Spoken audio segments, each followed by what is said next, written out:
শীতের দুপুরে ধোয়া ওঠা গরম গরম সবজি এবং চিকেনের মিক্সড খিচুড়ি। আর এই রেসিপিটা প্লিজ একবার হলেও ট্রাই করবেন।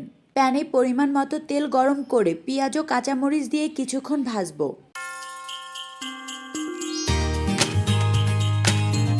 এখন দিব তেজপাতা কয়েক টুকরা, লবঙ্গ, দারচিনি, সাদা এলাচ কয়েকটি। তেলের ভিতর গরম মশলাটা কিছুক্ষণ ভাজবো। তারপর দিব পরিমাণ মতো আদা রসুন বাটা। এখন মশলাটা তেলের ভিতর নেড়েচেড়ে কিছুক্ষণ ভাজবো যাতে কাঁচা গন্ধ দূর হয়। তারপর অ্যাড করব হলুদ গুঁড়ো, মরিচ গুঁড়ো, ধনিয়া গুঁড়ো, জিরা গুঁড়ো। তেলের ভিতর মশলাটা সামান্য সময়ের জন্য ভাজবো।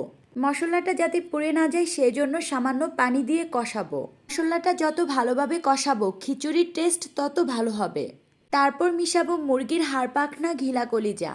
পরিমাণ মতো লবণ অ্যাড করে দিলাম। এখন চিকেনটা মশলার সাথে খুব ভালোভাবে নেড়েচেড়ে কষাবো। যত ভালোভাবে চিকেনটা কষাবো মশলা তত ভালোভাবে চিকেনের ভিতর ঢুকবে।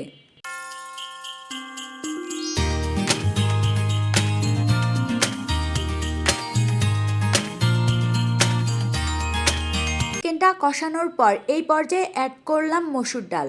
তবে এই পর্যায়ে তোমরা বুট এবং মুগের ডালও মিশাতে পারবে। তারপর অ্যাড করলাম বিভিন্ন ধরনের সবজি, যেমন আলু, ফুলকপি, গাজর, মিষ্টি কুমড়া, সিম।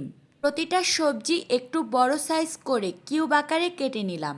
এখন মশলার সাথে খুব ভালো করে মিশাবো। সবজিটা কষানোর জন্য সামান্য পরিমাণ পানি অ্যাড করছি। কিছুটা মটরশুঁটি অ্যাড করছি। তারপর নেড়েচেড়ে ভালো করে মিশিয়ে নিচ্ছি।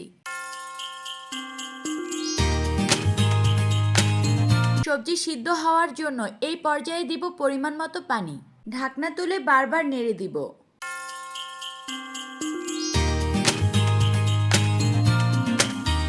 80% সিদ্ধ হয়ে পানি প্রায় শুকিয়ে আসলে অ্যাড করব চাল। ভালোভাবে নেড়ে ডাল ও সবজির সাথে মিক্স করব। তারপর চালটা কিছু সময়ের জন্য ভেজে নিব।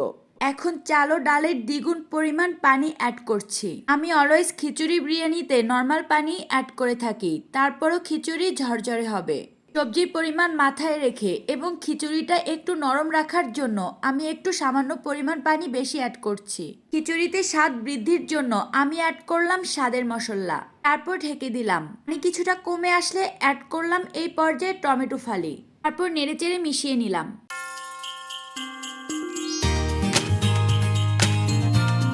পানি কমে খিচুড়িটা প্রায় হয়ে এসেছে।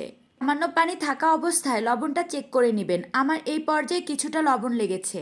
তারপর আমি অ্যাড করলাম ঘি বেরেস্তা। একদম শেষে দিয়ে দিচ্ছি পরিমাণ মতো ধনিয়া পাতা। যেহেতু আমার বাসা থেকে বাজার অনেক দূরে তাই আমার ধনিয়া পাতা ফ্রোজেন করে রাখতে হয়। ফ্রেশ ধনিয়া পাতা অ্যাড করতে পারলে ফ্লেভার আরও ভালো আসে। সামান্য পানি থাকা অবস্থায় খিচুড়িটা একটা তাওয়ার উপরে দিয়ে দিব, যাতে দমে রাখলে নিচে লেগে না যায়। তো হয়ে গেল আমার খিচুড়ি।